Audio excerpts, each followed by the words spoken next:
Confessions about sex that will make you feel less alone. Now look at some confessions from normal people like you and me. Confessions about your sex life. Leave your like, if you like, comment, share and register. Thanks a lot. I feel like I'm horrible in bed. I'm adventurous and willing to just about anything when it comes to sex, but when it comes to sex time, I suddenly overthink and lose focus. I get distracted trying to hide my imperfect body. I hate my body when I'm naked, so all my attention is directed towards trying to find ways to prevent my partner from seeing me in a less attractive way. Sex becomes much less fun for me when it happens, and I'm afraid my partner feels the same way.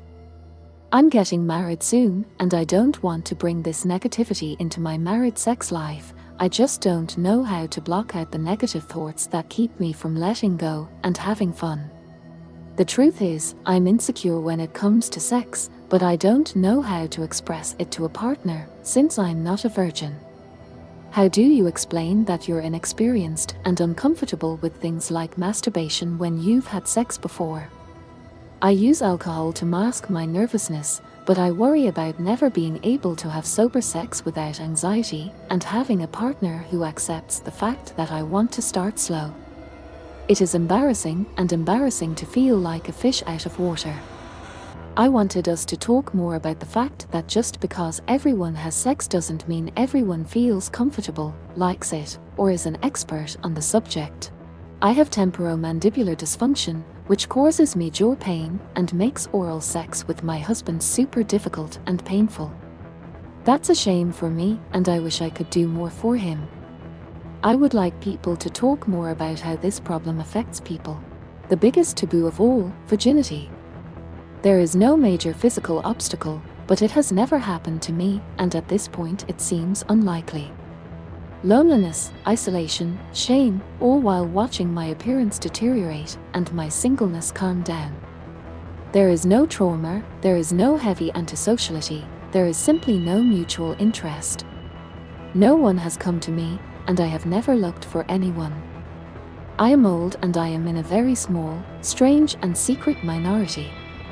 And the worst thing is when the well-meaning say, "Oh, you never know, you'll meet someone someday." Maybe it will. Maybe not. I have to learn every day that even if that part of life has passed, I can still be okay. I just wish other people could understand the same thing. Sexual dysfunction in women is more common and traumatizing than people realize. Everyone talks about erectile dysfunction, but no one talks about vaginismus or vulvodynia. I went on a TV show a few years ago discussing my life with vaginismus and was met with several criticisms. Female sexual dysfunction should be discussed and addressed, as is the case with erectile dysfunction in men. For as long as I can remember, I've been tormented by the fact that I don't have a perfect vagina. I've heard many men make jokes, not about me directly, about very large vaginas.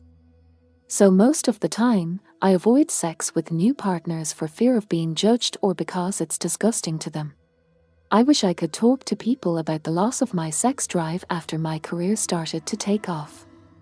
Sometimes I masturbate, or my husband and I do oral sex and enjoy it, but the stress of everyday life makes it harder and harder to relax and enjoy intimacy. It makes me feel guilty because I know it's also hard for my husband. It's been 6 years since I last had sex. I live with my parents, I'm taking strong medication for bipolar disorder, and I'm unemployed. People act as if everyone who can't have sex is a loser or an idiot, and I don't know what I should do.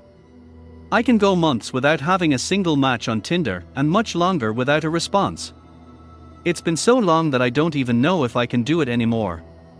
As soon as I get some money, I will hire a prostitute.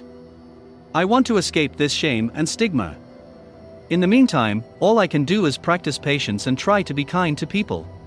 I've always been very quiet during sex. Recently, a guy told me he was frustrated because he wasn't making too much noise and didn't know if he was giving me pleasure. Since then, I've been trying to force myself to make more noise, but I feel like it sounds fake.